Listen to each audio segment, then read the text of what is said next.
কত মন্ত্রী আজ কথা বলছে, তেল দিতে পারে না, একটু সরি বলবে না, আচ্ছা হেঁটে চলাফেরা করতে পারেন না, শরীর ভালো থাকবে। মানে মাথা থেকে পা পর্যন্ত পিটানো দরকার শয়তান। কালকের দিন পরে তো দেখা হবে না, কারণ আমার পাশেই সিট, ওই সামনে তাকালেই দেখা হবে। আমি জিজ্ঞাসা করবো চোখে চোখে যে আপনি একটা কথা বললেন, তেল দিতে পারেন না, সরি বলবেন না। বলছে হাঁটাহাঁটি করলে শরীর ভালো থাকে। সংসদের মেন গেট থেকে ভেতর পর্যন্ত এতটুকু পথ উনি হেঁটে আসে না, গেটে নামে, এরপরও মানুষের ঘাড়ে হাত দিয়ে যায় ভেতরে। আর সে যদি এই কথা বলে, কথা হিসাব নিকাশ করে বলা দরকার না? গতকালকে একজন এক কথা বলে, অলরেডি সারা দেশে এখন 92% মুসলমানের কলিজায় অন্তত রক্তক্ষরণ হচ্ছে, যদিও মুসলমান দাবি করে থাকে।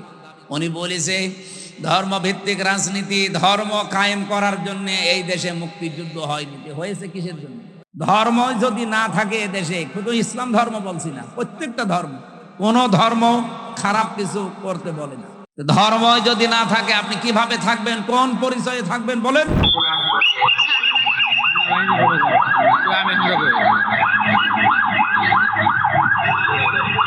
কিন্তু বাস্তবতা এটাই ছিল যে আপনি কি ঘুমান নাই নাকি সেনাবাহিনী বললেন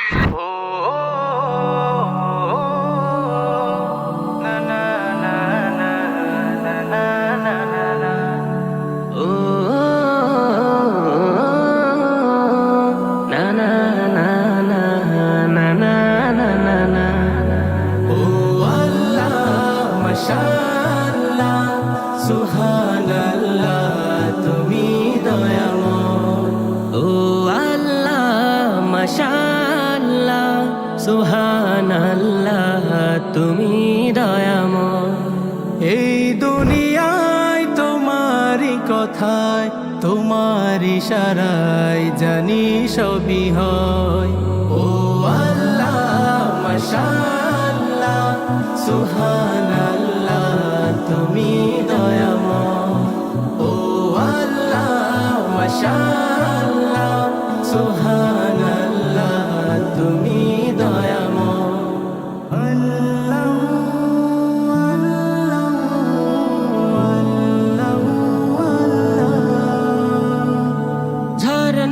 ছুটে চলে তোমার নামে, পাখিরা গান গায় তোমার শানে। নদী ওই ছুটে চলে সাগর পানে, নদী ওই ছুটে চলে সাগর পানে। চাঁদ তারারা হাসে তোমার নামে। ও আল্লাহ মাশাআল্লাহ। বগুড়া জেলা আদমদিঘি থানার অন্তর্গত বাইতুল হুদা জামে মসজিদ প্রাঙ্গণে চাটখইর তাফসীরুল কোরআন মাহফিলের সম্মানিত সভাপতি, হাজারো আলেমের উস্তাদ, আমার মুরব্বী মুহাদ্দিস আনাম আকরাম হুসাইন হাফিজাহুল্লাহ, আতালাল্লাহু উমরাহু ওয়া বারাকাল্লাহু ফি হায়াতি। মাহফিলের প্রধান অতিথি মাননীয় জাতীয় সংসদ সদস্য বগুড়া ৩ জনাব আব্দুল মহিদ তালুকদার। এতক্ষণ যিনি আলোচনা রাখলেন কিশোরগঞ্জ থেকে আগত ইসলামিক চিন্তাবিদ, মুফাসসিরে কোরআন, আন্তর্জাতিক কারি, মুফতি কারি শফিউল্লাহ, হায়াতে তাজ্জেবা সিহাতে কুল্লিয়া কামনা করছে আল্লাহ যেন দান করেন। আলোচনা রেখেছেন শায়েখ আব্দুল্লাহ বিন আব্দুর রাজ্জাক।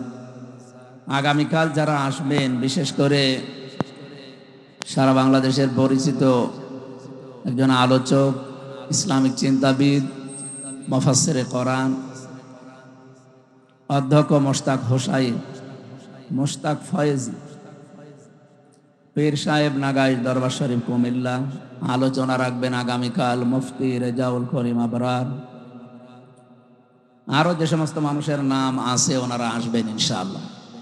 যার মাধ্যমে এ পর্যন্ত এসেছি আমার প্রাণ প্রিয় প্রতিষ্ঠান ইসলামী বিশ্ববিদ্যালয় কুষ্টিয়া, ওখানকার প্রাক্তন ছাত্র, ইসলামিক চিন্তাবিদ, মুফাসসিরে কোরআন, আপনাদের এই গ্রামের কৃতি সন্তান, শ্রদ্ধাভাজন বড় ভাই জনাব মাওলানা আব্দুল হাই মোহাম্মদ সাইফুল্লাহ, আতালাল্লাহু উমরাহু ওয়া বারাকাল্লাহু ফি হায়াতি। মঞ্চে বসা ওলামা একরাম, সামনে বসা মুসলমান ভাইরা, পর্দার আড়ালের সম্মানিতা মা এবং বোনেরা, প্রশাসনের ভাইরা, প্রাণপ্রিয় বগুড়াবাসী, রিভাব দেন।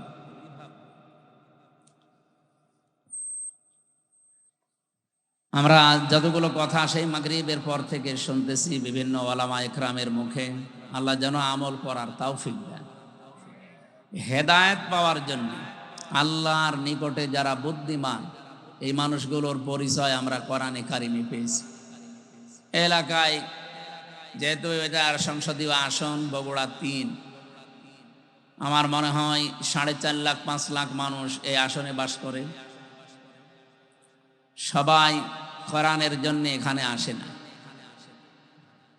আল্লাহর দৃষ্টিতে বুদ্ধিমান কারা এবং আল্লাহ হেদায়েত দেবে কাদের, তিনি নিজে, সে কথা সূরা জুমারের 18 নম্বর আয়াতে আছে। আল্লাহ রাব্বুল আলামিন বলেন, আল্লাযীনা ইয়াস্তামিউনাল কাওলা ফায়াত্তাবিউনা আহসানা উলাইকাল্লাযীনা হাদাহুমুল্লাহ ওয়া উলাইকা হুমুল আলবাব। এই আয়াতটা পড়ার পরে আমি মাঝে মাঝে মিলাই দেশের মানুষের সাথে, যে আল্লাহ বুদ্ধিমান বলেছেন কাকে আর আমরা বুদ্ধিমান বলি কাকে। আল্লাহ পাক বলেন, যারা কোরআনে কারীম শুনছে এবং শুনবে, ইস্তামিউনা, এটা মজারে, কোরআনের এই কথাগুলো যারা পৃথিবীতে শুনছে, ভবিষ্যতেও যারা শুনবে, ফায়াত্তাবিউনা আহসানা, অতঃপর এর ভেতরে যে উত্তম কথাগুলো আছে সেগুলো যারা অনুসরণের মাধ্যমে মেনে নেয়, শুধু শুনেই শেষ করে দেয় না, ইত্তেবা করে। এই শব্দটার ব্যাখ্যা করতে গিয়ে মুফাসসিরিন ইকরাম লিখেছেন, এখানে তাবা আইন তাবউন দিয়ে শব্দটা গঠিত। যারা ব্যাখ্যাকার তারা বলেন, একজন মানুষ সামনে হেঁটে যাচ্ছে, কোথায় পা ফেলে, কোথায় হাত নাড়ায়, এভাবে মাথা নাড়ায়, মাজা দোলায়, ওইটা দেখে দেখে ওই জায়গায় পা ফেলে হাত নাড়িয়ে মাথা নাড়িয়ে অনুসরণ করার নাম ইত্তেবা। রাসূলুল্লাহকে আল্লাহ শুধু ভালোবেসে শেষ করে দেবেন কথা কোরআনে দেয়নি, ওনাকেও অনুসরণ করা, ইত্তেবা করার কথা পুরা কোরআনে আল্লাহ ছড়িয়ে দিয়েছেন। কুল ইন কুনতুম তুহিব্বুনাল্লাহা ফাত্তাবিউনি ইউহিব্বুকুমুল্লাহ ফায়াগফির লাকুম যুনুবাকুম আল্লাহু গফুরুর রহিম। এই কি আরম্ভ করেছে, কথা বলা যাবে না। এই ছেলে বসো, ভিডিও করতে গিয়ে যদি মানুষের ডিস্টার্ব হয় ভিডিও করার দরকার নেই। আবার দাঁড়িয়ে আছেন, বসেন। আবার কিসের ওপর, আপনি কিসের উপর বসে যাবেন? না নিচে নামেন, আপনার কারণে পেছনে মানুষ ডিস্টার্ব হচ্ছে। ভাই এখানে কি কি দাঁড়িয়ে আছেন? এই জায়গায় বসেন। এখানে বসে থাকাও সওয়াব, বসে থাকা সওয়াব না? এটা যদি গানের অনুষ্ঠান হইতো বসে থাকলেও গুনাহ। অন্তত যারা বসে আছেন, বসে থাকাটাও যেহেতু সওয়াব, এটা ডিস্টার্ব করে গনার ভাগিদার হবেন না ভাই। এটা তো প্রতিদিন হয় না, বছরে মনে হয় 1-2 বার, একবার তাও 1-2 দিন হয়। তো 1 বছর পরে আবার এই গ্রামে অনুষ্ঠান সাজাবে এলাকাবাসী, তাই আপনি হেলায় খেলায় নষ্ট করছেন কোন কারণে? আজকে কত বড় গুরুত্বপূর্ণ বিষয়গুলো আমাদের তেলাওয়াতকৃত আয়াত থেকে বের হবে ইনশাআল্লাহ। আল্লাহ তাওফিক দান করে, একটু খেয়াল করে শুনবেন, অবশ্যই বরকত পাওয়া যাবে। আমার ভাইরা, রব্বুল আলামিন কোরআনে কারিমের এই আয়াতটা আমি যতবার পড়েছি ততবার নতুন নতুন বিষয় আমার মাথার ভেতরে আল্লাহ দিয়েছেন। গতানুগতিকভাবে বহু কথাই আয়াতের আমরা শুনেছি সারা জীবন। হে নবী, আপনি বলুন, যদি আল্লাহকে কেউ ভালোবাসতে চায় সে যেন রাসূলুল্লাহকে ভালোবাসে। এ কথাটা এই জায়গায় নেই, তাহলে আল্লাহ হাফ বোন দিতেন। আল্লাহ দিয়েছেন তাবউন, ওই যে শব্দটা সূরা জুমারের 18 নম্বর আয়াতে আছে, ওই শব্দ এখানে আছে। ওর যা মাদ্দা, এইটাও একই মাদ্দা। কেউ যদি বলে আল্লাহ তোমাকে ভালোবাসি, আল্লাহ বলেন এই কথার প্রমাণ দিতে হলে আমার রাসূলুল্লাহকে ভালোবাসা লাগবে। ঠিক আছে না? ঠিক নেই? কি ঠিক? আন্দাজ আমি এর আগে একটা মিনিট নষ্ট করলাম না। আমি বললাম যে হাফ বোন যদি বলতেন তাহলে ভালোবেসে শেষ করে দিলাম। যেমন বেশি ছিল ভালো আবু তালেব, এমনকি আবু লাহাব রাসূলুল্লাহকে ভালোবেসেছিল জন্মে। আপনি দেখেছেন তার জন্মে খুশি হয়ে নিজের বাড়ির কাজের মহিলাকে আজাদ করে দিয়েছে। এরকম তো আপনারা করতে পারবেন না, আমরাও পারি না। এত বড় স্যাক্রিফাইস করেছে সেই লোকটা, কিন্তু সে ভালোবাসা পর্যন্তই শেষ করে দিয়েছে। রাসূলুল্লাহ যখন অনুসরণের কথা জানিয়েছে তখন সে পাথর মেরেছে।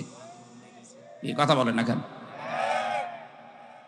আমি এখান থেকে একটা শিক্ষা পেয়েছি, বিশ্বনবীর দিকেও কিন্তু এই হাত দিয়ে এভাবে পাথর তুলে নিক্ষেপ করেছিল আর বলেছিল তাব্বালাকা আলিহাদা জামাতানা, মুহাম্মদ তুমি ধ্বংস হয়ে যাও,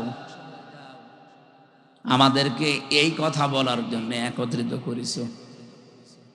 আমি যতগুলো তাফসিরে জীবনে মিলিয়েছি, আমার এই ছোট্ট ব্রেনের ভেতরে এটা অলরেডি ধরা দিয়েছে। বাংলাদেশ সম্পর্কে আমি এই কথাটা এভাবে বলতে চাই, আবু লাহাব শুধু একটা পাথর নিক্ষেপ করেছিল রাসূলুল্লাহর দিকে। কয় হাত দিয়ে বলেন বলেন? ও কিন্তু এক হাত দিয়ে পাথর নিক্ষেপ করেছে, দুই হাত ব্যবহার করে নাই।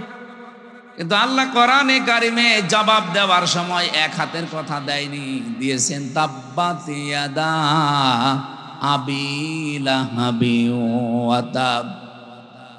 আল্লাহ এদা নিয়েছিল শব্দটা, নুনটা পড়ে গেছে।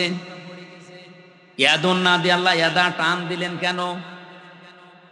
আমার প্রশ্ন, দুনিয়াতে যে যতটুকু অপরাধ করে তার অতটুকু শাস্তি দিলেই এটা ন্যায় বিচার হয়ে যায়। আল্লাহ তাআলা এখানে এক হাত ব্যবহার না করে দুই হাতের কথা জানিয়েছেন। এতটুকু আল্লাহ শেষ করে দেননি, অতাব্বা দিয়েছেন। ওর দুই হাত তো ধ্বংস হবে, এমনকি ও নিজেও ধ্বংস হয়ে যাক। আল্লাহ বরদোয়া দিতে দিতে এমন পর্যায়ে গেছে, মা আগনা আনহু মালুহু ওয়া মা কাসাব। ও জীবনে যা অর্জন করেছিল ওর কোনো সম্পদ কাজে আসে নাই, এমনকি ওর লাশটা শেষ পর্যন্ত পচে নষ্ট হয়ে গেছে, মাটিও কেউ দিতে পারে নাই। শেষে ঠেলা দিয়ে গর্তের ভেতরে ফেলে পাথর দিয়ে চাপা দিয়েছে তার আত্মীয় স্বজনেরা। আপনি ভাবেন তো কোন পর্যায়ে তাকে পৌঁছিয়েছে। রাসূলুল্লাহর সাথে বেয়াদবি করে আর কি, সায়াসলা নারং যাতা লাহাব।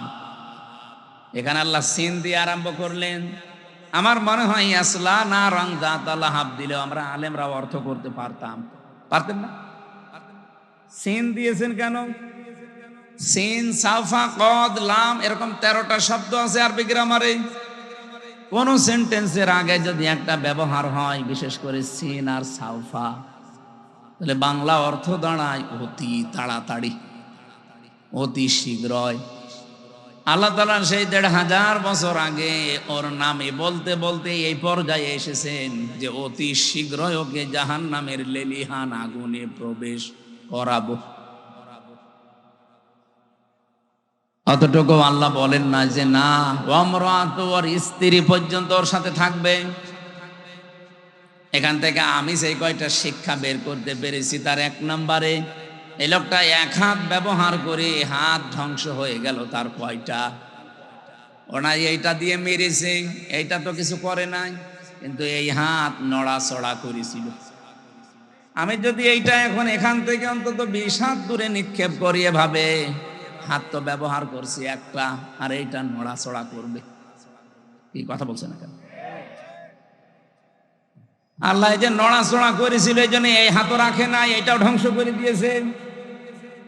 আজ বাংলাদেশ সহ বিশ্বে ইসলামপন্থীদের ডাইরেক্ট ইনডাইরেক্ট ধ্বংস করার জন্য, ইসলামকে নিঃশেষ করার জন্য যারা কাজ করছেন, ডান হাতের মতো বাম হাত দিয়ে অনেকে পেছন দরজা দিয়ে নাড়া চাড়া দিচ্ছে। বুঝে ঠিক বললেন নাকি আন্দাজে? ইন্না বাদশা রাব্বিকা লাশাদীদ। এমনিতেই আল্লাহ কিছু বলে না, কিন্তু যদি ধরে ওরে আর ছাড়ে না। এই কথাগুলো আরবিতে না বললেও বাংলায় সংসদে বলবো, যে যারা আজকে ডাইরেক্ট ইনডাইরেক্ট ডান হাতের ভূমিকা পালন করছেন ইসলামের বিরুদ্ধে, আর অনেকে আছে বোবা শয়তান, নীরবে শুধু নাড়াচাড়া দিচ্ছে। গজব আসলে কিন্তু আপনিও বাঁচবেন না।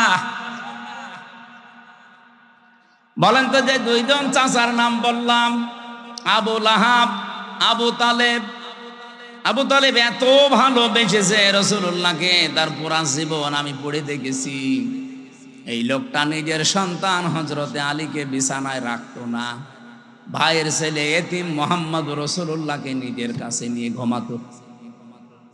আবু তালেব জীবনে এমন কোন জায়গা নেই শরীরের ভেতরে যেখানে রাসূলুল্লাহকে তোলে নাই। কোন সময় মাথায় নিয়েছে, কোন সময় চুমা দিয়েছে, কোন সময় বুকে নিয়েছে, পিঠে নিয়েছে, কোনদিন পায়ের কাছে রাখে নাই। পায়ের কাছে রাখলে অসম্মান হবে, পায়ে লাগতে লেগে যেতে পারে, এই জন্য পায়ের কাছে রাখে নাই। বুখারী শরীফের হাদিস। এই লোকটাকে কিয়ামতের দিন আল্লাহ জাহান্নামের দুইটা জুতা পরিয়ে দেবে। এ কারণে তার মাথার মগজ পর্যন্ত টকবক করে ফুটতে থাকবে, কিন্তু পুরা শরীরের কোনো জায়গায় জাহান্নামের আগুন লাগবে না। একটাই কারণ, পুরা শরীরে রাসূলুল্লাহর শরীর টাচ পেয়েছে, কিন্তু পায়ের সাথে কোনোদিন রাসূলুল্লাহর শরীর লাগে নাই। রব্বুল আলামিন এর জন্য পাটা জাহান্নামের ফিতা লাগিয়ে দেবে, পুরা শরীরটা কিছুই হবে না। এর ভালোবাসা কোন পর্যায়ে ছিল আপনি বলেন? এত ভালোবাসা, এত মহাব্বত দেখিয়েছে রাসূলুল্লাহকে, কিন্তু নবীজি যেদিন ইন্তেকালের সময় বললেন, ইয়া আম্মি আবি তালিব লা ইলাহা ইল্লাল্লাহ হাজ্জুল লাকা ইনদাল্লাহি ইয়াউমাল কিয়ামাহ, রাহুল বুখারী। চাচা, জোরে বলা লাগবে না, শুধু আমার কানের কাছে মুখটা নিয়ে আস্তে করে বলেন, লা ইলাহা ইল্লাল্লাহ মুহাম্মাদুর রাসূলুল্লাহ বলা লাগবে না আপনার। আপনি শুধু আল্লাহর একাত্মবাদের স্বীকৃতিটা দেন, রিসালাতের ঘোষণা, এটা আমি জানি যে আমি রাসূল, আমি এটা নিয়ে নিলাম। আপনি শুধু আল্লাহটা দিয়ে যান। আমি কথা দিলাম কিয়ামতের দিন ঝগড়া করে হলেও আপনাকে আমি আল্লাহর জান্নাতে পৌঁছিয়ে দেব। লোকটা পড়ে নাই, ডাক দিয়ে বলেছে, ভাতিজা তোমাকে ভালোবাসি, কিন্তু তোমার এই কালেমাটা পড়তে পারলাম না, তুমি আমারে মাফ করে দিও। বলেন তো, মাফ করার মালিক কি রাসূলুল্লাহ? এই আরো জোরে বলেন। মাফ করার একচ্ছত্র মালিকানা যে আল্লাহর, কোথায় আছে বলেন তো? কোরআনে আছে কোন জায়গায়? বলেন। আমাইয়াগফিরুয যুনুবা ইল্লাল্লাহ। সূরা আলে ইমরানের ভেতরটা মাঝে আছে। রব্বুল আলামিন জানিয়েছেন, মাফ করতে পারে গুনাহ শুধুমাত্র আল্লাহ ছাড়া, মাফ করার ক্ষমতা কারো নেই। হ্যাঁ, যদি আপনি হক বলে ইবাদত নষ্ট করেন, এটা আবার আল্লাহর না, এটা বান্দার। আপনি কোনো বৈধ কাজ করা লাগবে, এই জায়গায় যদি ঘুষ নিয়ে থাকেন, আপনি বান্দার হক নষ্ট করেছেন। এই হকটা দুনিয়ায় থাকতে হয় ফেরত দিয়ে যাবেন, নাই কিয়ামতের দিন নেকি দিয়ে ফেরত দেওয়া লাগবে, এরপরে মাফ হবে। আল্লাহর সাথে যে অধিকারগুলো, এগুলো আল্লাহ মাফ না করলে পৃথিবীর কারো বাবারও ক্ষমতা নেই মাফ করার। এই জন্য আমাইয়াগফিরুয যুনুবা ইল্লাল্লাহ, জাম্বুন দেয়নি, কোন গুনাহ কেউ মাফ করতে পারে না ইল্লাল্লাহ, আল্লাহ ছাড়া। এই লোকটা যখন ডাক দিয়েছে, ভাতিজা মাফ করে দিও নবীজিকে, সঙ্গে সঙ্গে কোরআনে কারিমের আয়াত নাজিল করে আল্লাহ সতর্ক বাণী দিয়েছেন, ইন্নাকা লা তাহদি মান আহবাবতা ওয়ালাকিন্নাল্লাহা ইয়াহদি মান ইয়াশা ওয়া হুয়া আ'লামু বিল মুহতাদিন। সূরা কসসের ভেতরে আছে 56 নম্বর আয়াতে, নিশ্চয় হে নবী, আপনি যাকে চান তাকে হেদায়েত দিতে পারেন না, আমি আল্লাহ যাকে ইচ্ছা করি তাকে হেদায়েত দান করি, আর হেদায়েত কে পাবে এটা আপনার চাইতে আমি আল্লাহ ভালো জানি। এই জন্য আলামও দেওয়া আছে। এরপরেও নবীজির মন মানছিল না, কারণ এত কষ্ট পৃথিবীতে রাসূলুল্লাহর পেছনে কেউ করে নাই। সেই জন্ম থেকে শুরু করে একেবারে প্রাপ্তবয়স্ক পর্যন্ত রাসূলুল্লাহ তার পেছনে এত, এই লোকটা রাসূলুল্লাহর পেছনে এত সময় দিয়েছে, শ্রম দিয়েছে, বাড়িতে রেখে খাবার খাওয়িয়েছে, লালন পালন করা যারে বলে। বিশ্বনবী মুহাম্মদ রাসূলুল্লাহর মন মানে না, এজন্য তিনি আবু তালেবের কবরের পাশে গিয়ে দোয়া করেছিলেন, মাপ চেয়েছিলেন আল্লাহর কাছে, রব্বুল আলামিন তুমি আমার চাচা আবু তালিবকে মাফ করে দাও। সঙ্গে সঙ্গে জিবরাইল এসে বললেন, হে নবী হাত নামান। কার জন্য হাত তুলেছেন? মা কানা লিন-নাবিয়্যি ওয়াল্লাযীনা আমানু আন ইস্তাগফিরু লিল মুশরিকিন ইলা আখিরি আয়াত। সূরা তাওবার 113 নম্বর আয়াতের প্রথম অংশে আছে, কোন নবীর জন্য, কোন ইমানদারের জন্য জায়েজ না, শোভনীয় না, উচিত না যে কোনো মুশরিক মারা গেলে তার জন্য ক্ষমা চাবে। ওয়ালাউ কানু উলি কুরবা, যদি ওইটা নিজের নিকট আত্মীয় হয়। বাংলার মুসলমানেরা এটা রেকর্ড হচ্ছে। আপনি কার দোয়া আল্লাহ ফেরত দিচ্ছে টের পাচ্ছেন? জীবনে যেই নবী হাত তুলেছে আল্লাহ ফেরত দিয়েছে এমন রেকর্ড নেই, শুধু একটা জায়গায় বিশ্ব নবী হাত তুলেছে আল্লাহ ফেরত দিয়েছে, আমি তার পুরা জীবনী পেড়ে একটা জায়গায় পেয়েছি। মনের ভেতরে যার কামনা আসলে কবুল হয়ে যেত, মনের ভেতরে কামনা আসলে যার কবুল হয়ে যেত, সেই নবী হাত তুলে বসে আছে, আল্লাহ হাত ফেরত দিচ্ছে যে চাচা মুশরিক এই কারণে। অথচ বাংলাদেশে আমরা দেখি অনেক মুশরিক একেবারে টাটকা মরে যায়, আর আমরা দোয়া করে জান্নাতে দিয়ে আসি, মনে হয় যে আমরা কন্ট্রাক্টারই নিয়েছি। জান্নাত তো আমাদের বাবার, নাকি আমাদের বাবার? এ ধোকার ভেতরে আছেন আপনারা, আর আমরাও ধোকা দিচ্ছি। নবীজির মতো মানুষ যদি দোয়া করে দোয়া আল্লাহ ফেরত দেয় যে কবুল হবে না, চাচা মুশরিক, আপনার আত্মীয়তাতে কি হয়েছে? কোন চিন্তায় আছেন আপনি নিজেকে প্রশ্ন করেন। এত ভালোবাসা মহব্বত দেখিয়ে লোকটা মাপ পায়নি, শুধুমাত্র তার জীবনে অনুসরণ ছিল না রাসূলুল্লাহর। আল্লাহ পাক এজন্য সূরা আলে ইমরানের 31 নম্বর আয়াতে জানিয়েছেন, যদি আল্লাহকে ভালোবাসি এ কথা প্রমাণ দিতে চাও, আমার রাসূলুল্লাহকে অনুসরণ করার মাধ্যমে দাও।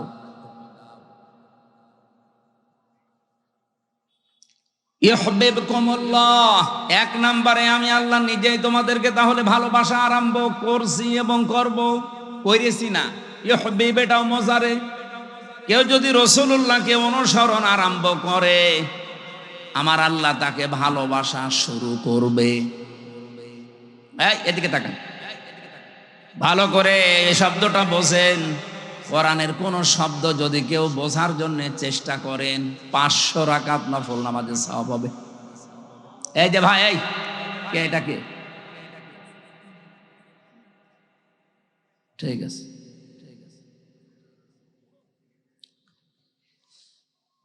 আল্লাহ পাক বলেন আমি যদি কাউকে ভালোবাসা আরম্ভ করি কয়েকটা পুরস্কার তাকে দেই।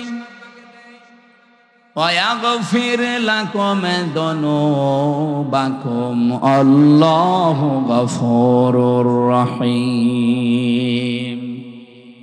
এক নম্বরে আমি আল্লাহ নিজে তাকে মাফ করে দিচ্ছি এবং দেব। গোনা কয়টা মাফ করব? আল্লাহ জামবন দিতে পারতেন, জামবানে দিতে পারতেন, দিয়েছেন জুনুব। একটা গোনাও তার বাকি থাকবে না। আর যখন থেকে রাসূলুল্লাহর অনুসরণ আরম্ভ করবে ওই দিন থেকে ওর জীবনের সব অপরাধ আমি আল্লাহ মাফ করে দেব। না মাফ করে দিয়েছি, দেব। নওগাঁ, বগুড়া বাসী এবার বলেন তো, কেউ যদি রাসূলুল্লাহকে অনুসরণ আরম্ভ না করে আল্লাহ তাকে মাফ করবে, ভালোবাসা আরম্ভ করবে? বলেন বলেন। এই আয়াতটার ব্যাখ্যা পড়ে আমি যতটুকু বুঝলাম, এই পৃথিবীতে কেউ যদি রাসূলুল্লাহর অনুসরণ আরম্ভ না করে, ও যদি আকাশ দিয়ে উড়িয়েও যায়, আল্লাহ ওকে এখনো ভালোবাসা আরম্ভ করেনি। এখন আমার প্রশ্ন ভাই, এই যে অনুসরণটা, এটা কি আংশিক না পূর্ণাঙ্গ? বলেন বলেন। বাংলাদেশে বহু মানুষ আমরা রাসূলুল্লাহ অনুসরণ করি ভালোবাসার মাধ্যমে, কিন্তু আংশিক। হয়তো টুপি দিয়ে, জব্বা দিয়ে, দাড়ি দিয়ে, পাগড়ি দিয়ে, দস্তরখানা বিছিয়ে খাবার খাওয়া, এই অনুসরণ আমাদের শেষ। জীবন কি এই শেষ না আরো আছে? আপনাকে তো অনুসরণ করা লাগবে পূর্ণাঙ্গ। এই পূর্ণাঙ্গ অনুসরণের কথাগুলো যখন আমরা বিস্তারিত বলতে চাই, তখন যারা ওই আংশিক অনুসরণ করে অভ্যস্ত, তারা আমাদেরকে শত্রু মনে করে। আমার কথা মনে হয় বুঝে ফেলেছেন। না বোঝার ভান করে আছেন কারা? হাত তোলেন তো। আপনি এখনো বোঝেননি?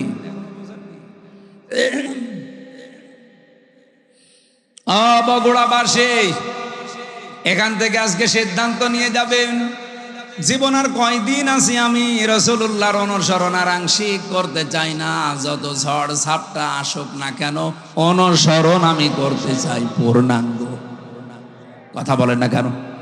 আর রাসূলুল্লাহকে অনুসরণ করতে হলে কোরআনে কারিমকে ইত্তেবা, অনুসরণ যেটা, ফায়াত্তাবিউনা আহসানা, এর ভেতরে যে উত্তম কথাগুলো আছে সেগুলো অনুসরণের মাধ্যমে প্রমাণ দেওয়া লাগবে। আল্লাহ পাক এই কথা বলে শেষ করেননি, আয়াতটা শেষ করলেন, উলাইকাল্লাযীনা হাদাহুমুল্লাহ, এই মানুষগুলোকে আমি আল্লাহ হেদায়েত দিচ্ছি এবং দেব। এখানে ফাইল বা কর্তা সরাসরি আল্লাহ নিজেই। রব্বুল আলামিন বলেন, আমি নিজে তাদেরকে হেদায়েত দেব। তাহলে আল্লাহর হেদায়েত পাওয়ার একটা শর্ত এখানে পেলাম। কোরআনে এখান থেকে আজকে যা শুনবেন, এইটা আজকে থেকে জীবনে অনুসরণ করার সিদ্ধান্ত নিয়ে বাড়ি যাওয়া লাগবে। উলাইকা হুম উলুল আলবাব, তাহলে আল্লাহর দৃষ্টিতে আপনি বুদ্ধিমান, জ্ঞান সম্পন্ন, বুদ্ধিমান বলে বিবেচিত হবেন। আল্লাহ আমাকে সহ প্রত্যেককে আজকের তেলাওয়াতকৃত আয়াত থেকে মূল শিক্ষাগুলো নিয়ে বাড়ি যাওয়ার তৌফিক দেন, বলেন আমিন। দরুদ আর সালাম আমাদের নবী মুহাম্মদ রাসূলুল্লাহ সাল্লাল্লাহু আলাইহি ওয়াসাল্লামের প্রতি। আমি তেলাওয়াত করেছি আপনাদের অনেকের পরিচিত সূরা লোকমানের 12 নম্বর আয়াত। 34টা আয়াত আছে, 4টা রুকু আছে, মক্কায় নাজিল হয়েছে। একটা মাত্র আয়াতের উপরে আমাদের আজকের কথা হবে ইনশাআল্লাহ। এই পৃথিবীতে যত জ্ঞানী বান্দাদের নাম আমরা শুনেছি, তাদের ভেতরে অন্যতম একজন মানুষ লোকমান। আমি তার জীবনী পড়তে গিয়ে পেয়েছিলাম, ইবনে কাসির বর্ণনা দিচ্ছে, এই পৃথিবীতে 3 জন কালো মানুষের নাম পাওয়া যায়। একজন হযরতে ওমরের খাদেম ছিলেন, মাহজা। 2 নম্বরে হযরতে বেলাল রাদিয়াল্লাহু তাআলা আনহু। 3 নম্বরে লোকমান আলাইহিস সালাম। চেহারা এত কালো, আমরা তো বুঝবো কালো বললে কি কাক অথবা হাড়ির তলা অথবা এই যে মাইক্রো, এ তো কি কালো। এর চাইতে হযরতে লোকমান আলাইহিস সালাম আরো কালো ছিলেন।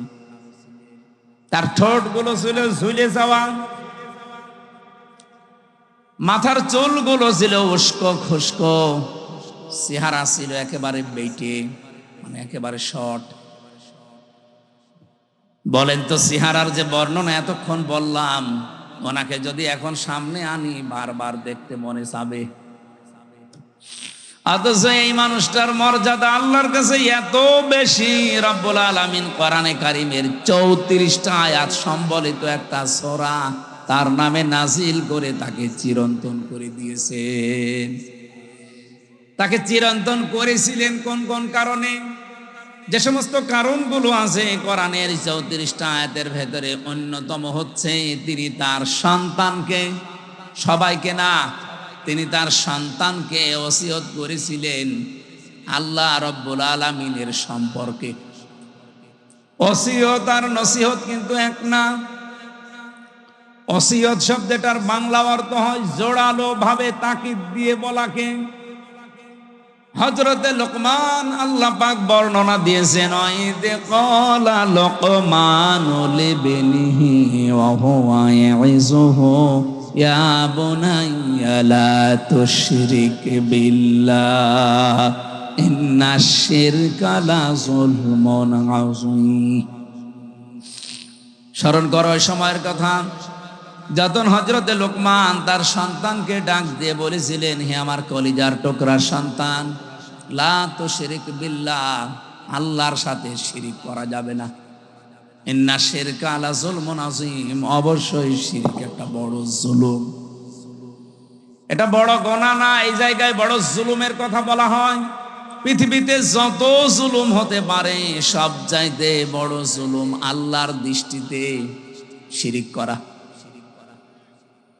এই জন্য পৃথিবীর সব গুনাহ মাফের গ্যারান্টি পাওয়া যায়, কিন্তু শিরিক করলে আল্লাহ ঘোষণায় দিয়েছেন যে মাফ হবে না। পৃথিবীতে যত নবীর জীবনী আমি পড়েছি, সব নবীদের কম বেশি হয়তো নসিহত আল্লাহ করেছিলেন, ওহী পাঠিয়েছিলেন, কিন্তু পৃথিবীর 2,24,000 বলেন আর 1,24,000 বলেন, যত নবী আল্লাহ পাঠিয়েছে প্রতিটি নবীকে একটা ওহী সবাইকে জানিয়েছে, সেটা শিরিক করা যাবে না। ওয়ালাকাদ উহিয়া ইলাইকা ওয়া ইলাল্লাযীনা মিন ক্বাবলিকা লাইন আশরাকতা বিল্লাহ ইলা আখিরি আয়াহ। লাইন আশরাকতা লা ইয়াহবাতান্না আমালুকা ওয়া লা তাকুনান্না মিনাল খাসিরিন। অবশ্যই হে নবী, আপনাকে আর আপনার পূর্বে যত নবী রাসূল পাঠিয়েছি প্রত্যেককে আমি ওহী করেছিলাম যে শিরিক করা যাবে না। আপনিও যদি শিরিক করেন, লাইন আশরাকতা লা ইয়াহবাতান্না আমালুকা, লামে তাকিদ নুনে সাকিলা, আপনার যত আমল আখলাক আছে, যত কাজ কারবার সব আমি আল্লাহ নষ্ট করে দেব। এখানে ফাইল সরাসরি আল্লাহ নিজে। ওয়ালা তাকুনান্না মিনাল খাসিরিন, আবার আল্লাহ গ্যারান্টি দিয়ে বলেছেন তুমি ক্ষতিগ্রস্ত হয়ে যাবে। বলেন নাউজুবিল্লাহ। নবীকে যদি আল্লাহ এত বড় হুঁশিয়ারি দিতে পারে, আমরা তো তার উম্মত। এই জন্য ভাইরা, আর জীবনে যাই করেন, কোন শিরিক যেন জীবনে না ঢোকে। শিরিকের এক কথাই ব্যাখ্যা হচ্ছে এই, আল্লাহ যেটা পারে ওটা অন্য কেউ পারে, এই কথা বিশ্বাস করার নাম শিরিক। এ বিশ্বাস বাংলাদেশের মানুষের নেই। আরো জোরে বলেন। কত মানুষ হেলায় খেলায় হোক, জেনে হোক না জেনে হোক বলে ফেলছে যে ক্ষমতায় দেওয়ার মালিকও জনগণ, না মানোর মালিকও জনগণ। এটা যে প্রকাশ্য শিরিক, আপনারা কি বিশ্বাস করেন? শিরিক যে লোকটা করে সে লোকটা মুশরিক। সে লোকটা কি? আরো জোরে বলেন।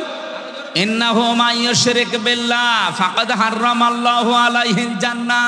কোন মানুষ যদি শিরিক করে আমার আল্লাহ তাকে মাফ করবে না, গ্যারান্টি দিয়ে দিয়েছেন, ঘোষণা। তার 1 নাম্বার শাস্তি জাহান্নাম, তার জন্য ওয়াজিব, আর জান্নাত হারাম। আমালিজ জালিমিনা মিন আনসার, এমনকি তাকে সাহায্যকারীও কাউকে পাওয়া যাবে না। বগুড়াবাসী, আমি খুব চিন্তায় থাকি এই শব্দগুলো নিয়ে।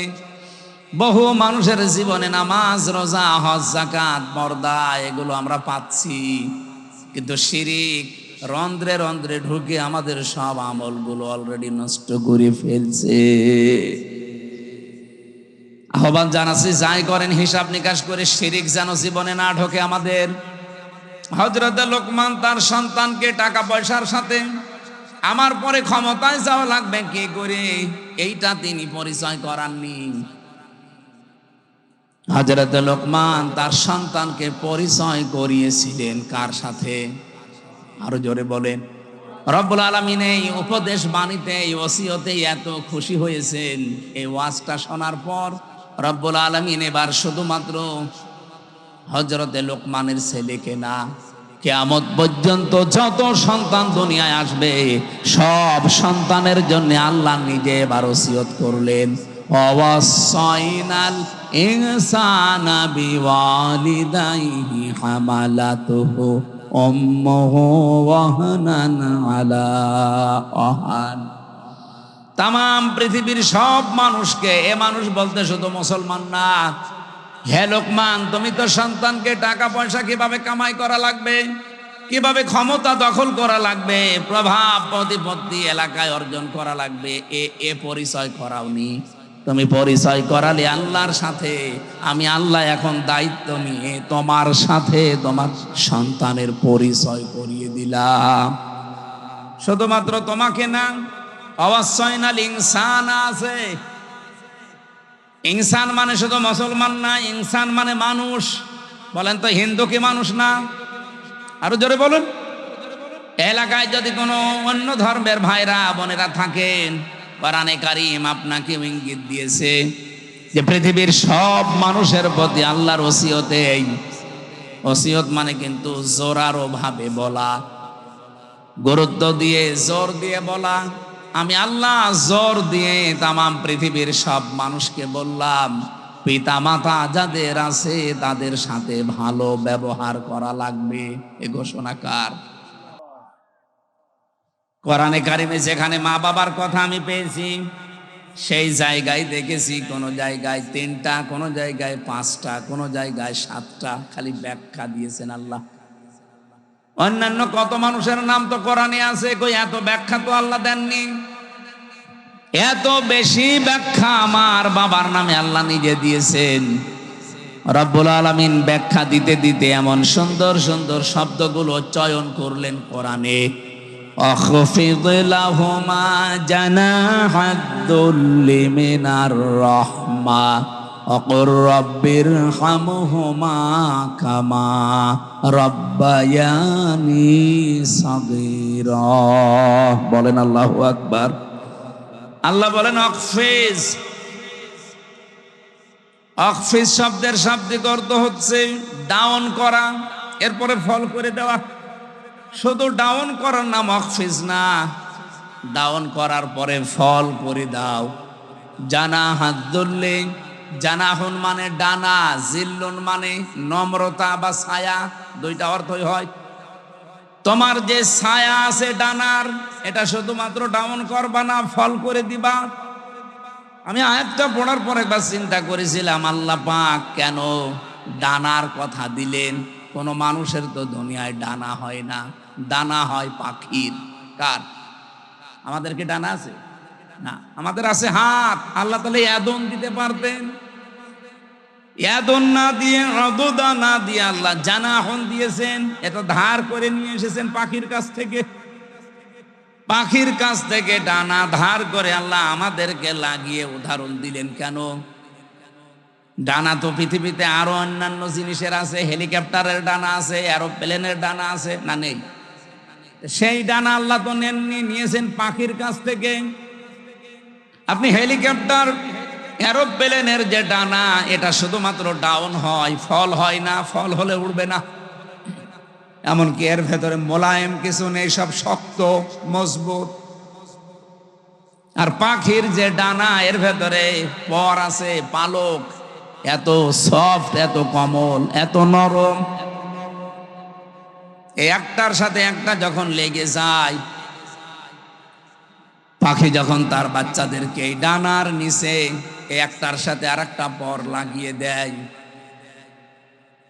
তখন বাচ্চাগুলো এই ডানার নিচে একটা কিচির মিচির আওয়াজ দেয়। এটাকে বাংলায় বলা হয় অনির্বচন সুখ। তার মানে বাচ্চাগুলো মাকে বোঝাতে চায়, মা তুমি যেভাবে আমাদেরকে আগলিয়ে রেখেছো, তোমার ডানাগুলো শুধুমাত্র ডাউন করনি, ডাউন করার পরে ফল করে দিয়েছো।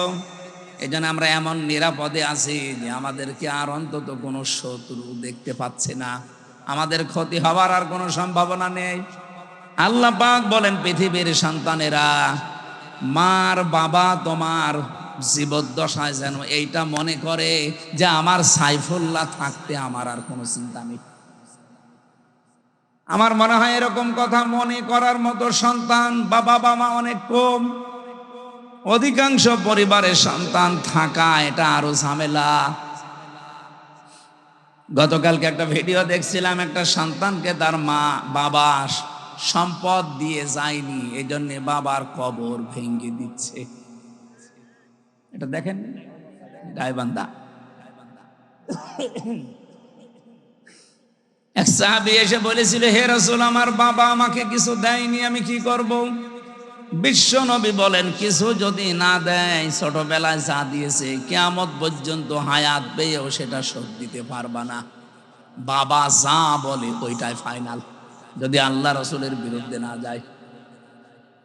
যেই ছেলেটাই যে মা বাবার কবর ভেঙে দিচ্ছে, টাকা পয়সা হয়তো জমি জায়গা তাকে দেয়নি, বুঝে করুক না বুঝে করুক, আমি শুধু ওর একা দোষ দেইনি, এই দোষটা ওর বাবারও আছে।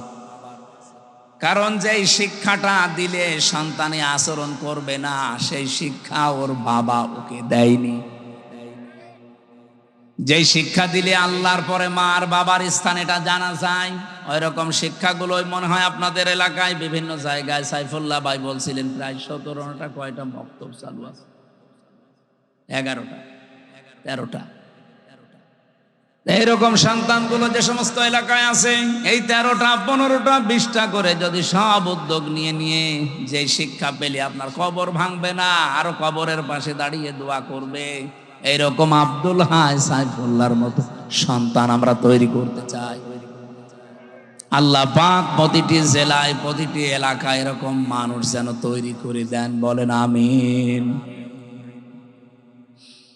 আমার ভাইরা, আমার কথা ছিল, হযরত লোকমান তার সন্তানকে পরিচয় করিয়েছেন শুধুমাত্র আল্লাহর সাথে।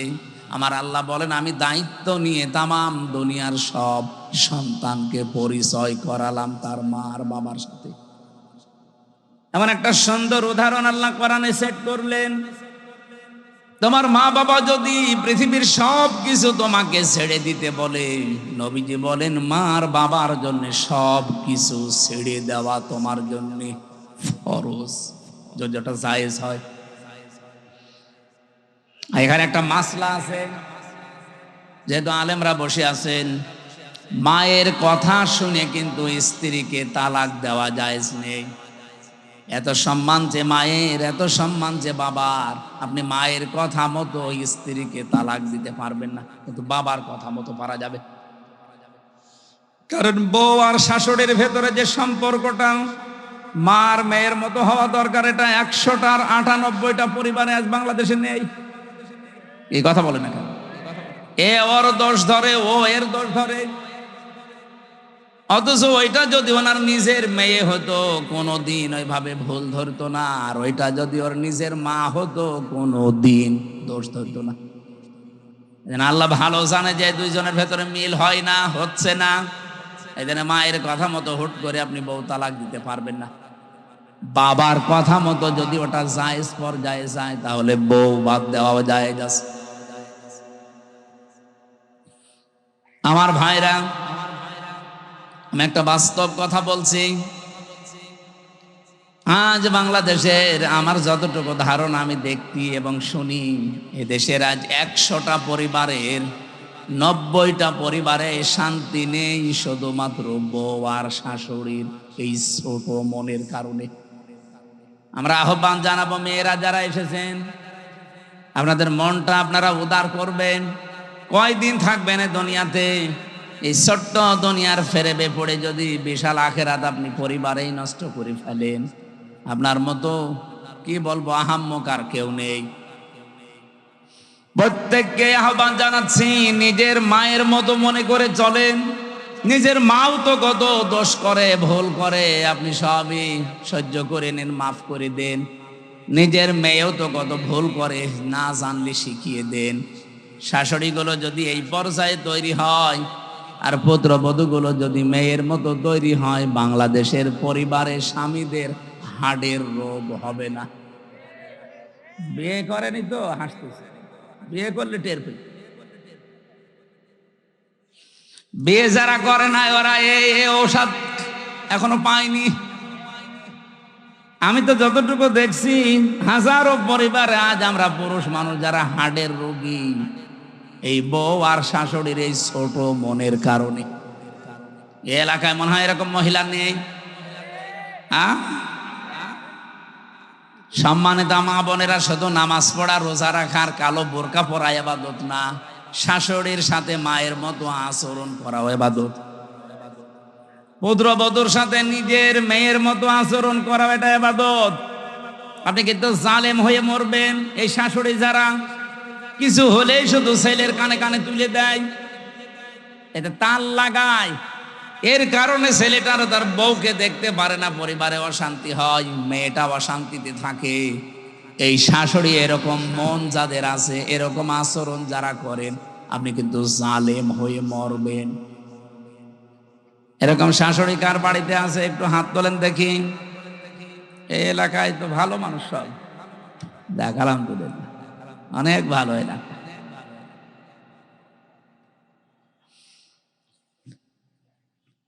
আমি কোরআনে কারিমের এই যে ব্যাখ্যামূলক আয়াতগুলো যখন পড়ি, আমার মনে হয় আল্লাহ তুমি কি বললে আর আমাদের পরিবারে কি চলছে। মায়ের কষ্টের কথাগুলো আল্লাহ আয়াতের পরবর্তীতে তুলে ধরেছেন। হামালাতুহুম ওয়াহানান আলা ওয়াহনি ওয়া ফিসালুহু ফি আমাইনি আনিশকুরলি ওয়া লিওয়ালিদাইকা ইলাইয়াল মাসির। আল্লাহ বলেন এত কষ্ট করে মা তোমাকে পেটে বহন করে। আমি এই হামালাতুহুম ওয়াহানানের ব্যাখ্যা পড়েছি। একটা মা পৃথিবীর জমিনে একটা সন্তানকে ডেলিভারি দেওয়ার সময় 57 ইউনিট কষ্ট সহ্য করে।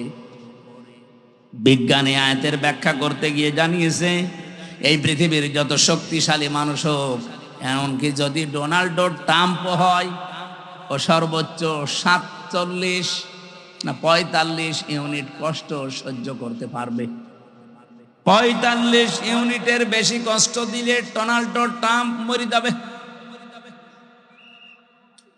কিন্তু একটা মা আপনাকে আমাকে পৃথিবীর এই মুখ দেখাতে গিয়ে ডেলিভারির সময় 57 ইউনিট কষ্ট সহ্য অলরেডি করেছে। এই কষ্ট সহ্য করার সময় সে সিদ্ধান্ত নিয়ে ফেলেছিল যে এই পৃথিবীতে যদি এই আমির হামজা, এ গোলাম রব্বানি, এ আকরাম এ সুন্দরভাবে খালাস হয়ে যায়, তাহলে জীবনে আর স্বামীর কাছে যাব না।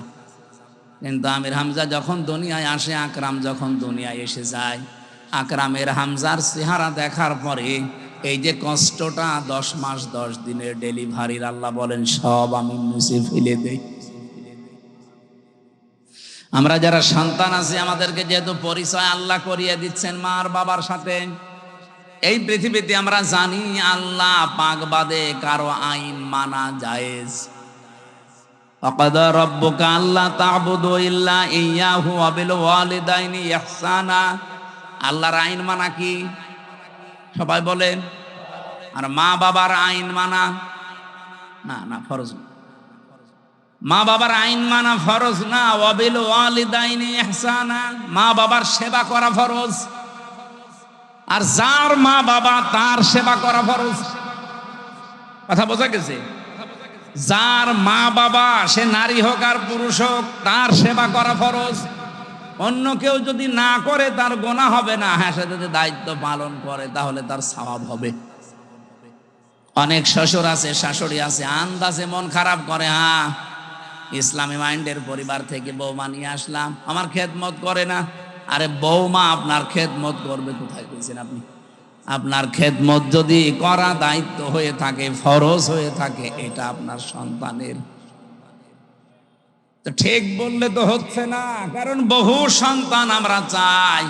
আমি আছি, রব্বানি আছে, আব্দুল হাই আছে, হাজারো সন্তান আমরা চাই আমার মা বাবার যে সম্মান, আমরা তো জানি তাদের সেবা করা, তাদের খেদমত করা। কিন্তু অধিকাংশ পরিবারে আমরা পারি না আমাদের বোর কারণে। কি কথা বললেন না কেন? এটা তো রেকর্ড হচ্ছে, আমার ম্যাডামও মনে হয় শুনবে, শুনুক, আমার আর কোনো ভয় নেই। এখন আমরা এমপি তো ভয়। আমি চাই তারাও যেন অন্তত এটা মেনে নিতে পারে। আমরা অধিকাংশ মানুষ আজ হার্টের রোগী হয়ে যাচ্ছি, হার্ট অ্যাটাক করে মানুষ মরতেছে। মির্জা আব্বাস এখন আছে, কি হবে আল্লাহ জানে, মরে যেন না যায়। অন্তত জীবনের একটা আশা যে মাননীয় স্পিকার এ কথা বলবে। এখন তো সিঙ্গাপুরে যে অবস্থা, যদি মরে যায় ওখানে তো আবার সে পাটোয়ারি চলে আসতে পারে।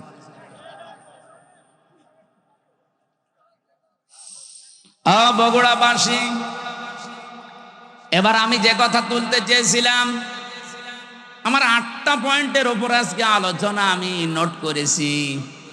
রব্বুল আলামিন যে 3জন কালো মানুষের নাম বললাম তাফসিরে, এটা মারিফুল কোরআনে পাবেন।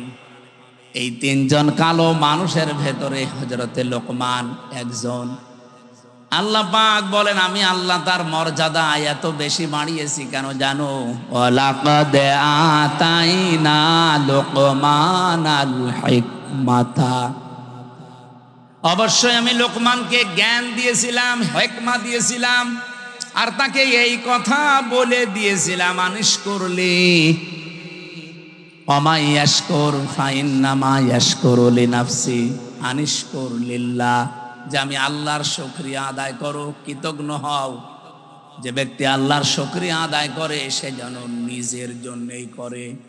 ওমান কাফারা ফাইন্নাল্লাহা গনিয়্যুন হামিদ, কোন মানুষ যদি পৃথিবীতে আল্লাহর শুকরিয়া আদায় না করে, কুফরি করে, অকৃতজ্ঞ হয়ে যায়, সে যেন মনে রাখে আমার আল্লাহ মুকাফেক্ষিহীন, প্রশংসিত। এটা আমরা তেলাওয়াত কি তো আয়াতের বাংলা অর্থ ছিল। এবার আমি যে আয়াত থেকে যা পেয়েছি এগুলো ডেলিভারি দিতে চাই, নাকি চলে যাবেন? থাকবেন তো ইনশাল্লাহ?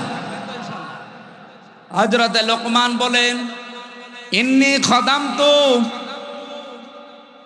অবশ্যই আমি খেদমত করেছি, আলাফ আরবাআতা আলাফিম মিনাল আম্বিয়া, এই পৃথিবীতে 4000 নবীর খেদমত আমি করেছি। কত? খুব ভালো করে শুনবেন, 4000 নবীর আমি খেদমত করেছি। হাসালতু মিনহুম, তাদের কাছে আমি হাসিল করেছি, পেয়েছি এই 4000 নবীর খেদমত করতে গিয়ে সামানিয়াতা আশিয়া, 8টা জিনিস আমি তাদের কাছে পেয়েছি। তাহলে আজকের যে ওয়াজটা, এটা 1টা 2টা 3টা নবীর না, 4000 নবীর খেদমত করে তাদের কাছে হাসিল করা জিনিস। হযরত লোকমান বলেন, আমি 4000 নবীর খেদমত করেছি, তাদের কাছে যা যা পেয়েছি তার মধ্যে 8টা জিনিস আমার কাছে অন্যতম। এই 8টা জিনিস আমি চাই পৃথিবী যতদিন থাকবে মানুষেরা এই 8টা জিনিস যেন অর্জন করে। বলেন সুবহানাল্লাহ। আমি আপনাদেরকে, আমি সহ প্রত্যেকে যেন অর্জন করতে পারি।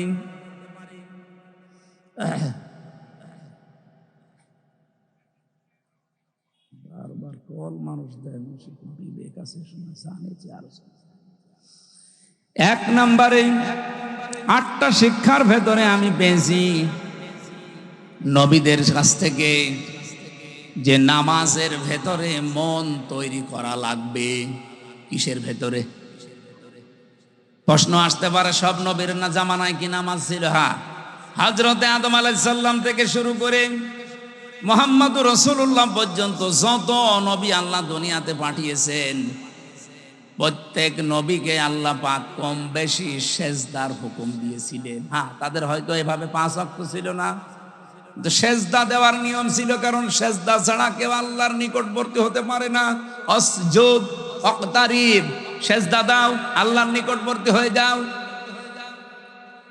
আদম আলাইহিস সালাম তাওবা করার মাধ্যমে উনি যে ফজরের 2 রাকাত নামাজ স্বামী আর স্ত্রী মিলে আরাফাতের ময়দানে পড়েছিলেন, আমরা তাফসিরের কিতাব থেকে, হাদিস থেকে যেটা পেয়েছি, রব্বুল আলামিন আদমের প্রতি 350 বছর পরে এত খুশি হয়েছিলেন এই 2 রাকাত নামাজের সেজদায়। কিয়ামত পর্যন্ত উম্মতে মুহাম্মদী যারা আসবে তাদেরকে আল্লাহ এই 2 রাকাত নামাজ ফরজ করে দিয়েছেন। ওই দিন হযরত আদম আলাইহিস সালাম যে দোয়া করেছিলেন, এই দোয়াটা আল্লাহর কাছে এত বেশি পছন্দনীয়, এত বেশি ভালো লেগেছে, আল্লাহ ডাক দিয়ে বলেছিলেন, আদম, কিয়ামত পর্যন্ত তোমার সন্তানাদি যারা আসবে তারাও যদি কোনো ভুল করে, অপরাধ করে, এই দোয়াটা পড়ে আমি আল্লাহ তোমার মতো সন্তানদেরকেও মাফ করে দেব।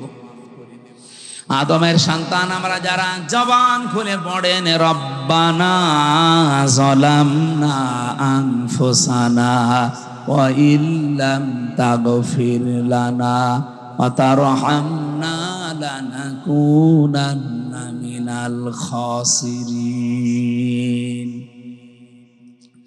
ফজরের নামাজের যে 2 রাকাত এটা আদম আলাইহিস সালাম থেকে পাওয়া, জোহরের নামাজের যে 4 রাকাত হযরত ইব্রাহিম আলাইহিস সালাম থেকে পাওয়া, আসরের নামাজের যে 4 রাকাত হযরত উসাইর আলাইহিস সালাম থেকে পাওয়া, মাগরিবের নামাজ যে 3 রাকাত হযরত আইয়ুব আলাইহিস সালাম থেকে পাওয়া, এশার নামাজ যে 4 রাকাত এটা হযরত আয়েশার কারণে স্পেশাল ভাবে আল্লাহ মুহাম্মদুর রাসূলুল্লাহকে দিয়েছে। রব্বুল আলামিন বলেন হযরত লোকমান, তাকে আমি আল্লাহ জ্ঞান দিয়েছিলাম, হিকমা দান করেছিলাম। এই জ্ঞান পাওয়ার পরে তার প্রথম কাজ হয়েছে সে শুকরিয়া আদায় করেছে আল্লাহর। তাহলে এখান থেকে কয়েকটা শিক্ষা পাওয়া যায়। জ্ঞান যারা পাবে, জ্ঞানী তো আল্লাহর দৃষ্টিতে তারা যারা আল্লাহর কাছে নত হবে, নম্র হবে, শুকরিয়া আদায় করবে আল্লাহর নিয়ামতগুলোর। তা আমাদের আচরণটা পুরা উল্টা। একটা ভিডিও দেখছিলাম আজকে আসার সময়, নৌকা নিয়ে পার হয়ে যাচ্ছে একজন, 2 জন শিক্ষিত মানুষ। মাঝিকে নৌকা যখন একেবারে নদীর মাঝে, অনেক সুন্দর সুন্দর কথা শোনাচ্ছে মাঝি, তুমি আমাদের বাবা, তুমি আমাদের দাদা, বাবা দাদা খালু যা বলার সব বলছে, যে শুধুমাত্র নদীটা আস্তে আস্তে পার করো। এ কথাগুলো শুনতে শুনতে বেশ নদীটা পার করে যে ডাঙ্গায় তুলে দিয়েছে, ডাঙ্গায় নামার পরে এমন গালিগালাজ আরম্ভ করেছে। আমার এই উদাহরণটা ভিডিওতে দেখার পরে মনে হচ্ছিল বাংলাদেশে আজ অনেকেই এই আচরণ করছে। 18 মাসেও যাদের আচরণ ছিল একরকম, দেখেন 18 মাস পরে নির্বাচিত হয়ে তাদের আচরণ ঠিক ওই 2 ভদ্রলোকের মতো হয়ে গেছে। এতদিন যাদেরকে বাপ বলতো, দাদা বলতো, খালু বলতো, এখন তাদেরকে শালা বলছে। এমনকি বৈধ জিনিস পর্যন্ত তারা মানতে চাচ্ছে না। তার মানে ক্ষমতায় না থাকলে মানুষ যতটুকু নম্র হয়, ভদ্র হয়, কৃতজ্ঞতা আদায় করে, ক্ষমতা পেয়ে অনেক মানুষ অহংকারী হয়ে যায়। হযরত লোকমান এইটা হননি। জ্ঞান পাওয়ার পর, এটা যেটা আল্লাহর একটা নিয়ামত, এই পৃথিবীর শ্রেষ্ঠ নিয়ামতের ভেতরে, এটা পাওয়ার পরে তিনি শুকরিয়া আদায় করেছিলেন, কৃতজ্ঞতা আদায় করেছিলেন, কৃতজ্ঞ হয়েছিলেন আল্লাহর কাছে। রব্বুল আলামিন বলেন লাকাদ আতাইনা দাউদা ওয়া সুলাইমানা ইলমা, অবশ্যই আমি দাউদ আর সুলাইমানকে জ্ঞান দিয়েছিলাম। আকাল আলহামদুলিল্লাহিল্লাযী ফাদ্দালানা আলা কাসীরিম মিন ইবাদিহিল মুমিনিন। তারা 2 জনেই এই জ্ঞান পেয়ে কি করেছিল জানো? আকাল আলহামদুলিল্লাহিল্লাযী ফাদ্দালানা। তারা 2 জনের শুকরিয়া আদায় করেছে ওই আল্লাহর। ওনারা বলছে ওই আল্লাহর শুকরিয়া আদায় করছি আমরা, যিনি আমাদেরকে জ্ঞান দিয়েছেন, আমাদের মর্যাদা দিয়েছেন। মেনে আলা কাসীরিম মিন ইবাদিহিল মুমিনিন, এই পৃথিবীতে বহু মুমিন বান্দাদের উপরে আমাদের মর্যাদা যিনি বাড়িয়েছেন, তার দরবারে আমরা শুকরিয়া আদায় করছি। তাহলে জ্ঞান পাওয়ার পরে জ্ঞানী মানুষদের আচরণ হওয়া দরকার। তারা নত হবে আল্লাহর দরবারে, দরবারে ইলাহিতে তারা আরো নম্র হবে, ভদ্র হবে, মাথা নত করবে। আর আমাদের মুসলমান আমরা দাবি করে দেখছি আমাদেরটা পুরা উল্টা। লোকমান আলাইহিস সালাম 4000 নবীদের কাছে যেই কথাগুলো শিক্ষা পেয়েছিলেন, তার 1 নম্বরে বলেন যে সেজদা দেওয়া লাগবে, জীবনী নামাজ, এটা যেন কেউ না ছাড়েন। প্রত্যেক নবী যেহেতু এটা পেয়েছিলেন। 2 নম্বরে তিনি বলেন আমি এই শিক্ষাটা নবীদের কাছ থেকে পেয়েছি, যদি কেউ কারো বাড়িতে প্রবেশ করেন সে যেন উকি ঝুঁকি না দেয়। আজ আমাদের সামাজিক জীবনে এটা আছে না নেই? বেশ ভালো মানুষ মনে হয়, বাড়িতেও ঢোকে, সালাম দিয়েই ঢোকে, ঢোকার পরে শয়তান তারে দখল করে নেয়, বাড়ির ভেতরে শুধু এদিকে ওদিকে উকি ঝুঁকি দেয়। উনি বলেন 4000 নবীর খেদমত করে আমি এইটা পেয়েছি যে কারো বাড়িতে ঢুকলে উকি ঝুঁকি দেওয়া যাবে। কথা বুঝেছেন? অনেক মানুষ চালাকি করে আমি দেখি বাড়িতে, বাড়ির বাইরে দাঁড়িয়ে সালাম দেয় আসসালামু আলাইকুম, এটা দেওয়ার পরে জিজ্ঞাসা করে, করতে করতে বাড়ির ভেতরে প্রবেশ করে সব দেখা শেষ। না, এই চালাকি করা যাবে না, কোরআনের নিষেধ। ইয়া আইয়ুহাল্লাযীনা আমানু লা তাদখুলু বুয়ুতান গায়রা বুয়ুতিকুম হাত্তা তাস্তানিসু ওয়া তুসাল্লিমু আলা আহলিহা।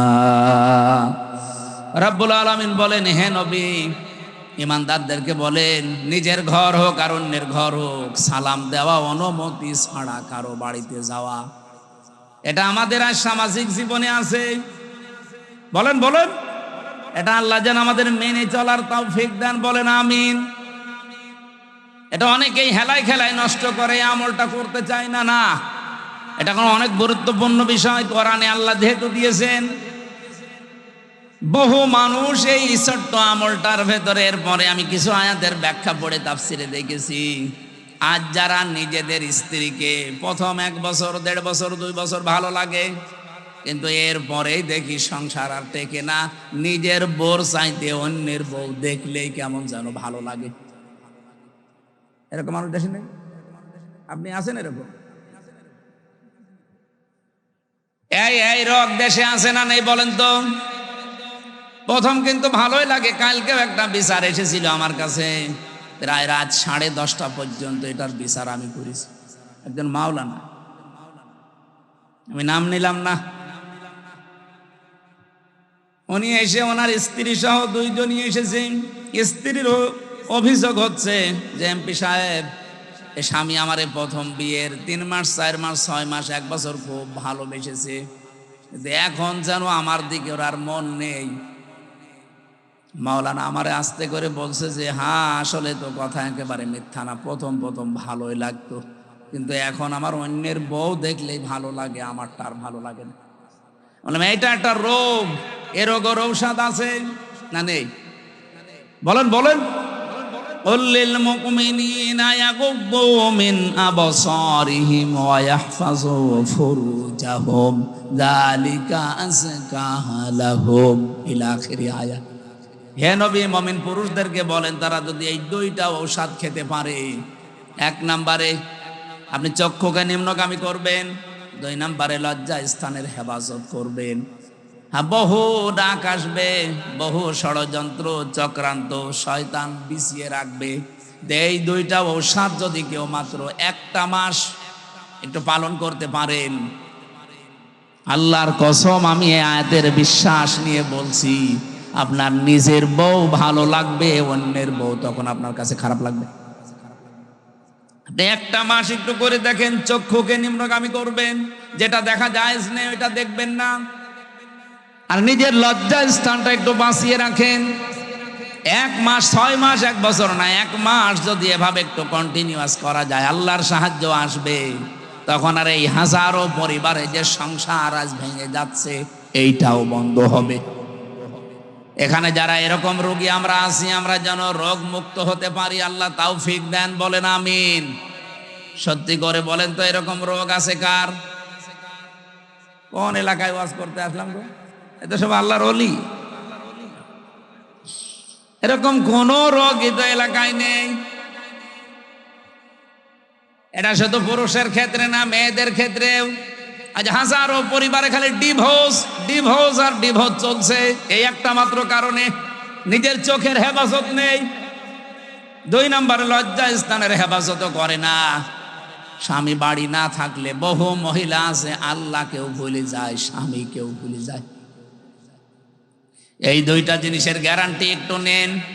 আমি আশা করছি আপনাদের আমাদের যেসব রোগটা আছে, এই রোগকে আল্লাহ পুরাপুরি নিরাময় করে দেবেন, বলেন আমিন। 3 নাম্বারটা বলছি, হযরত লোকমান বলেন, আমি 3 নম্বরে পেয়েছি, খাবার যদি খেতে বসো একেবারে সব সাবাড় করে ফেলবা না। প্রতিটি নবী এই শিক্ষাটা আমি নবীর খেদমত করে পেয়েছি 4000 নবীর কাছে।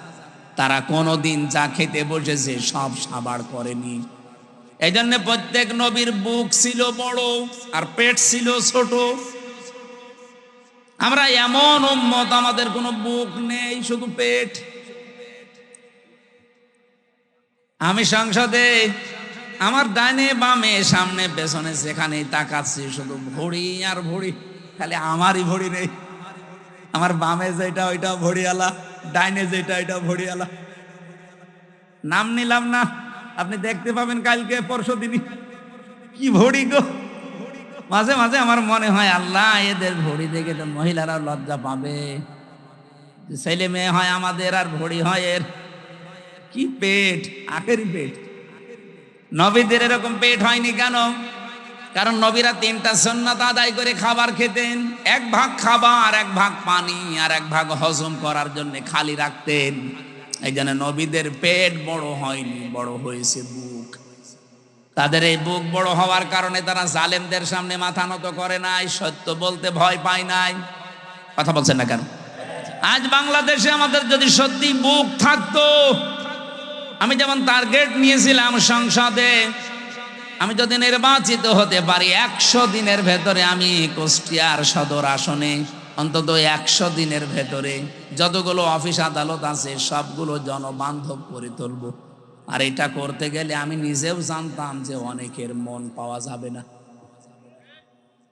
কারণ যত বড় অফিসার সে তত বড় মুডে থাকে। সবাই চায় যে আমার সবাই জি হুজুর, জি হুজুর, স্যার স্যার, এটা করতে থাক। চেয়েছিলাম যে ডিসি, এসপি, টিওনো, ওসি, সিভিল সার্জন সহ সরকারি যত প্রতিষ্ঠান আছে এগুলো যেন জনবান্ধব হয়, মানুষ যেন সেখানে যে ভয় না পায়। এই খালি বারবার এখানে মানুষের সম্পৃক্ততা বাড়ানোর চেষ্টা করলাম। যেই কয়টা জিনিসে হাত দিলাম দেখি না শত্রু হয়ে গেছে। আমি নাম ধরেই বলছি, কুষ্টিয়ার এখন যারা দায়িত্বে আছে এই মানুষগুলো এখন আর আমাকে দেখতে পারছে না, কারণ এদের আতে অলরেডি ঘা লেগে গেছে। হাসপাতালে হাত দিলাম, হাসপাতালের যারা দায়িত্বে আছে এরা এখন আর রাজি না। প্রথম বলতো যে হ্যাঁ খুব ভালো কাজ হচ্ছে। বাজারটা মনিটরিং করার জন্য এত অত্যাচার করে মানুষেরা। ম্যাজিস্ট্রেট নিয়ে একদিন গিয়ে দেখলাম 670 টাকা দিয়ে 570 টাকা দিয়ে মুরগি, দেশি মুরগি কিনেছে আর বিক্রি করছে 650 টাকা। ম্যাজিস্ট্রেটকে বললাম দেখেন তো সর্বোচ্চ লাভ করার কি আছে। উনি বলছে 18 থেকে 20 টাকা। একটা জিনিসে আপনি সর্বোচ্চ 18 থেকে 20 টাকা লাভ করতে পারবেন, আর ও লাভ করছে 1 কেজিতে 80 টাকা। বলতে গেলাম আমি কালার হয়ে গেছি। বলছে এইটা এমপির কাজ না। মাদকের ওখানে গিয়ে 27 জনের লিস্ট করলাম পুরা কুষ্টিয়ার ওই পাড়াতে, যে এদের দ্বারা সমাজ পরিবার ধ্বংস হয়ে যাচ্ছে। ও আল্লাহ, পরে দেখি যাদের কাছে নালিশ দিয়েছি সেই তাদের কাছে টাকা খায়। ওরা রাতের বেলা এসে আমারে বলছে হুজুর আপনি আমাদের নাম পাঠিয়েছেন থানায়, ও থানার বাবুরে ডাকেন। ওদের রাতের বেলা সিভিল পোশাকে এসে মাল নিয়ে যায়। আমি নালিশ দেবো কার কাছে? এখন তাদের কাছেও খারাপ যে হ্যাঁ এইটাও এমপির কাজ না। হাসপাতালে কাজ নেই, বাজারে কাজ নেই, মাদকে আমার কাজ নেই। আমার কাজ কোথায়? খালি বসে বসে জিকির করব। এই মানুষগুলো এখন শত্রু হয়ে যাচ্ছে।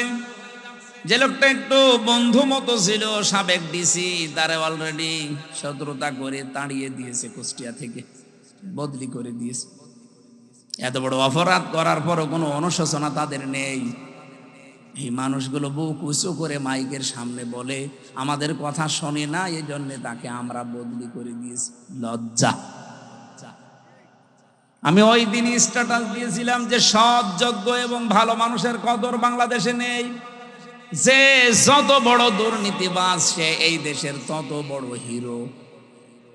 দেশের একেবারে 12টা বাজিয়ে দিচ্ছে যারা, তারাই নাকি এই দেশের এখন সর্বোচ্চ জায়গায়। আমার ভাইরা, আমি যে সিদ্ধান্ত নিয়েছিলাম এগুলো আমি পালন করবই, কারণ আমি কোরআনে কারিম থেকে এটা জানি, দুনিয়ার সবাই যদি আমার শত্রু হয়ে যায়, আমি যে বুক বড় করেছি, বুক মানে এই বড় বুক এইটার বলে না, এ বুকের ভেতরে আল্লাহ যে সৎ সাহস দিয়েছে, আমার কুষ্টিয়ার যারা দায়িত্বে আছে এরা কেন সারা পৃথিবী আমার বিরুদ্ধে চলে গেলেও ডোন্ট কেয়ার, কিছু মনে করি না।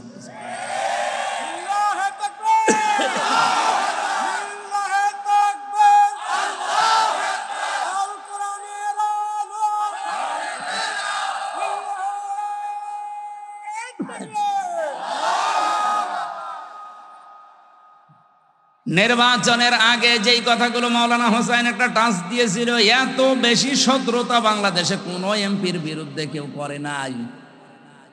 আমার একেবারে সেই 11 সাল থেকে শুরু করে কাটসাট ভিডিওগুলো এনে 64 জেলায় ওরা 64টা মামলা পর্যন্ত দিয়েছিল।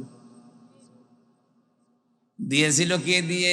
আমি একটা উদাহরণ দিতে গিয়ে 8 জনের নাম বলেছিলাম, তার ভেতরে আরাফাত রহমান, ওনার নামটাও ছিল।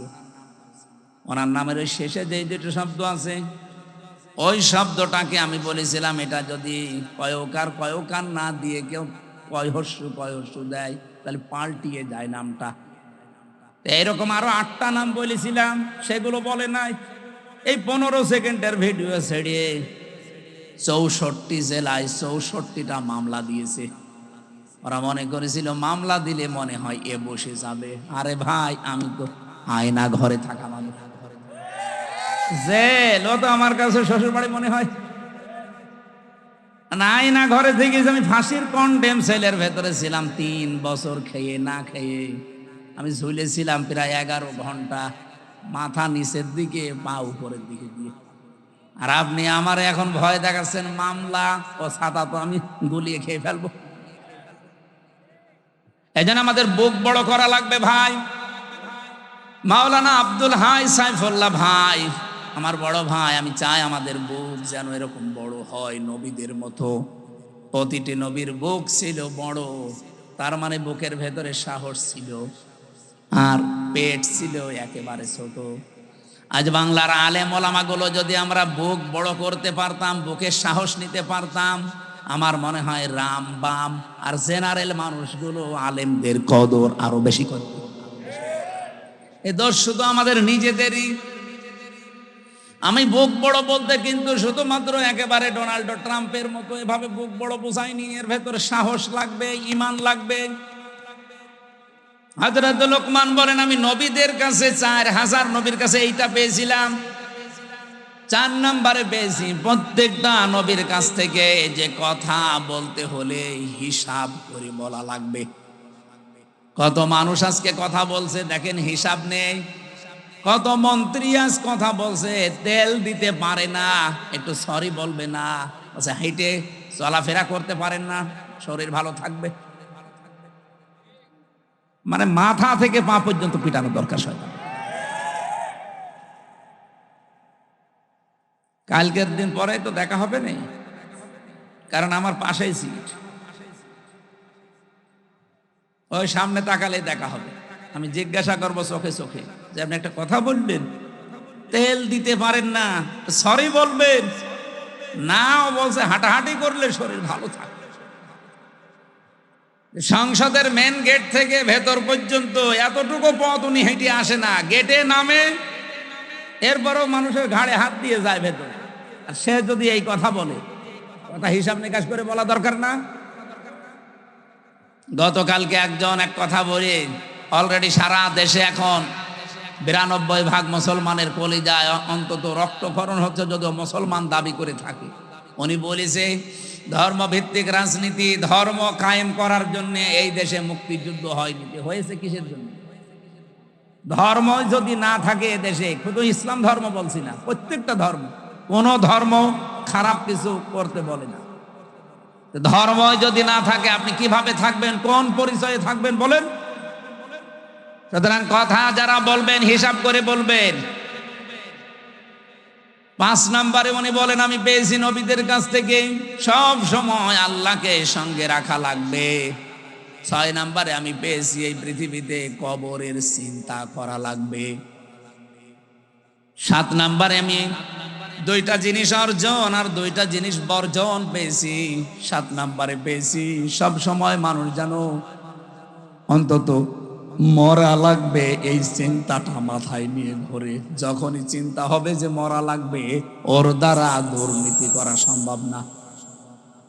সর্বশেষ আমি 8 নাম্বারে প্রত্যেক নবীর কাছে এটা পেয়েছি যে জীবনে আমাদের যেন কোনো বিষয়ে অহংকার না আসে। আল্লাহ পাক এই 8টা জিনিস 4000 নবী এগুলো শিখিয়েছে। উনি বলেন হাসাল তো আমি হাসিল করেছি, পেয়েছি মিনহুম এই নবীদের কাছ থেকে সামানিয়াতা আশিয়া। এই 8টা জিনিস কিয়ামত পর্যন্ত দুনিয়ায় যারা আসবে তারা যেন এই 8টা জিনিসকে ফলো করে চলতে পারে, আমরাও যেন পারি। বলেন আমিন।